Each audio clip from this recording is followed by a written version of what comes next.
Hello everybody and welcome back to another video. Today we're going to be looking at the review areas on a chest x-ray. Now what exactly is a review area? Well, there's certain regions on a chest x-ray that we as clinicians often miss. And we're going to be going over 4 major review areas today. You may add more in your practice as time goes on, but these areas are must look at areas. No x-ray report is complete until you've looked at these areas. So they all have one thing in common. They're all obscured by some soft tissue or bone that makes looking at the actual anatomy more difficult. They're areas which our eyes aren't naturally drawn to, and if we don't actually look at those areas, we're going to miss lesions in those areas. So the first region we're going to look at is the apices of the lung. So you can see here, this is the right lung apex. And you can see why we often miss lesions in this region, because here's the first rib, the second rib, the posterior third rib, the fourth rib, the clavicle. There's so much bone around there that the lung tissue underneath can often be missed by our eye when we're looking at an image. The next place we're going to look at is behind the heart. So we've got our right heart border here, our left heart border here. And we often look at the size of the heart and the shape of the heart, but we forget that the heart is actually obscuring some lung tissue here. If we look closely, we can see lung markings behind the heart here. And this is a common place for hernias here or here. You can also have a mass behind the heart that you can miss.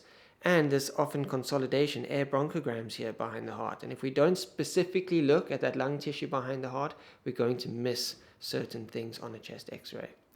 The next region we look at is the diaphragms.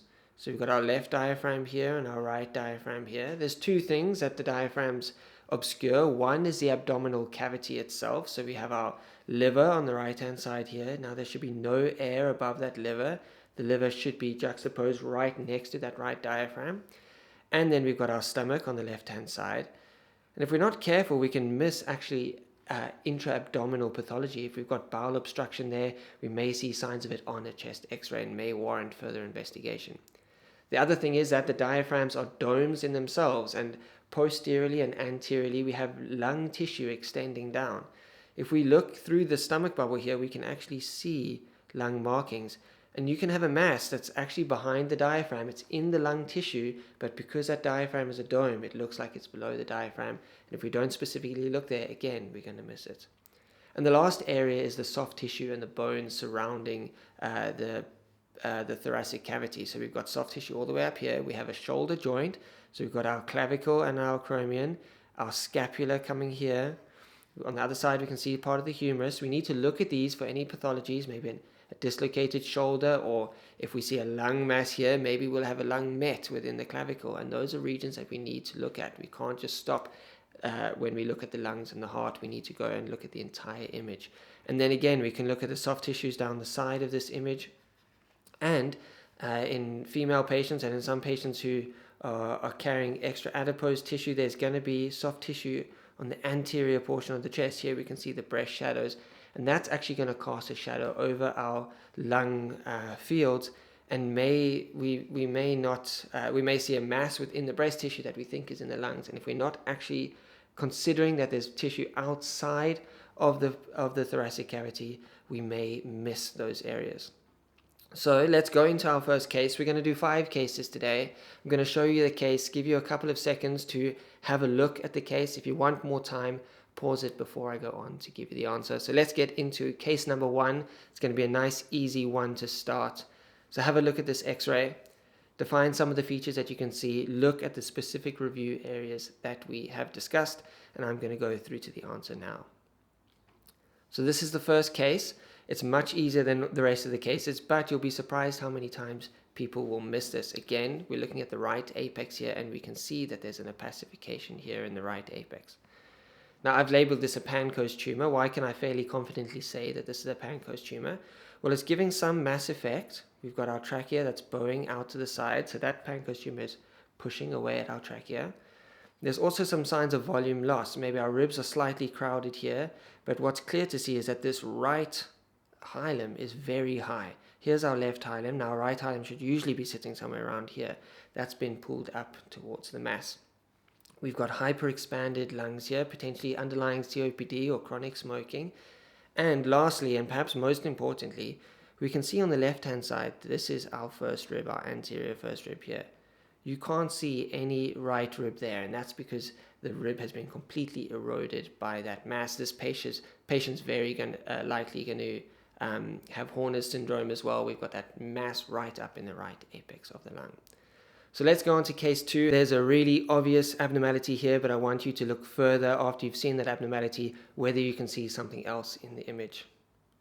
So have a good look at this, and I'm going to be going on to the answer now. So here, the obvious abnormality in this image is right-sided. Here we've got multiple rib fractures. We can see these ribs coming here and then angulating like that. So obviously there's been some incident that's caused multiple rib fractures on the right-hand side here. And we can see some blunting of the costophrenic angle on the right. There's probably some blood or fluid sitting within that costophrenic angle. And if we look closely, we can actually see some subcutaneous emphysema on the right hand side there. Now that air's got to be coming from somewhere. It's either coming from the outside air, outside in, underneath the skin, or it's coming from the inside. Now I can't see any chest drain here. We haven't breached the skin, but it's not unfeasible that something that causes this injury can cause air to come in from the outside. But it does warrant us to look for a pneumothorax, and that's another case where we need to look at the lung apices. If you look really carefully, you can see the pleural edge here of the right lung. And actually this whole superior apical portion of this right lung has no lung markings within it. On the other side, we can see lung markings here. We can see lung tissue. This is a really easy one to miss. Because this pleural edge is so close to the clavicle, our eye is not naturally drawn there.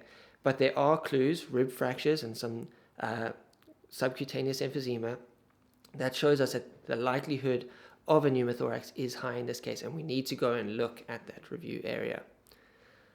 We're halfway now. Let's go on to case number 3. Take a close look at this. This one's more difficult. The cases do get more difficult as we go along. Have a look at all 4 of those review areas. I'm going to go to the answer now. Again, pause if you need more time. So here we have a solitary pulmonary nodule, and our review area here is behind the heart. Even once I've shown you that, it can be quite difficult to see, but I'm going to point it out to you here. Here is a solitary pulmonary nodule sitting behind the left side of the heart. And you may say, look, even though you told me it was there, I can't see it. But I guarantee you, if that nodule was sitting here within the lung parenchyma, you would have seen it straight away. Your eye would have been drawn there. And so what we really need to do when looking at the heart, we want to see if the right side of the heart opacifies the same as the left side of the heart. Look at the lung markings and then specifically say to yourself, can I see any masses? Can I see any consolidation behind the heart? And it's only when you really look closely that you're going to pick up something like this solitary pulmonary nodule. We can see here again, there's some blunting of this costophrenic angle on the right. And I've actually done an entire video outlining my approach to a solitary pulmonary nodule, which I'm going to link above here in the cards of this video. If you want to go give it a watch, and it'll show you how you can go about further delineating what this nodule might be on this x-ray. Now let's go over to case number 4. 2 more cases left. A very busy x-ray here. Take your time again looking at all our review areas, and there should be one abnormality that comes up, and it's an abnormality you don't want to miss, because in hindsight, if someone else shows you this after you've reported on this x-ray and haven't mentioned it, it's fairly embarrassing. So I'm going to go to the answer. Pause again if you need. So here, as you can see, we've got free air under the right diaphragm.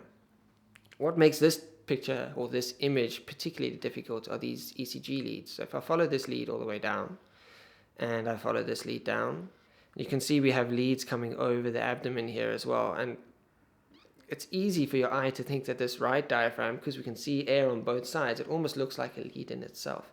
But we should never have air under the diaphragm here, and we should never be able to see this inferior edge of the diaphragm. And this, again, can be easily missed unless we purposefully go and look underneath the diaphragm. Okay, moving on to our last case. One can easily look at this image, and if you take a step back, you can see there's clear differences between the 2 hemithoraces, and we may go and report this incorrectly as to what is causing this. So again, have a look at your review areas, have an answer, and then I'm going to come and show you why exactly. So I'm going to go to the answer now. And here, there's actually no inherent pathology. The reason that this right side looks so different from the left is that on the left-hand side, this shadow here is being caused by our left breast. And as you can see here, this patient has had a right-sided mastectomy, and so there's no overlying soft tissue here, and we're not getting a pacification of this lower zone of the right hemithorax. Again, in a patient that's had a mastectomy, they've likely had it for concerns of a non-benign lesion. So we need to go then and check our bones, check that there's no signs of metastases, and really look at each one of those review areas. In this case, there aren't any signs of metastasis, and the only abnormality here is this right mastectomy. So that brings us to the end. I hope it has helped. Remember, in radiology, if you don't look for it, you can easily miss it. For instance, in this video, I've changed my outfit. I'd love to know in the comments below if you spotted it first time or if you didn't. I hope you've enjoyed these videos. I hope you're finding them helpful. If you are, consider subscribing to the channel, liking this video, and following me on all the other socials. Otherwise, until next time, I'll see you all later. Goodbye, everybody.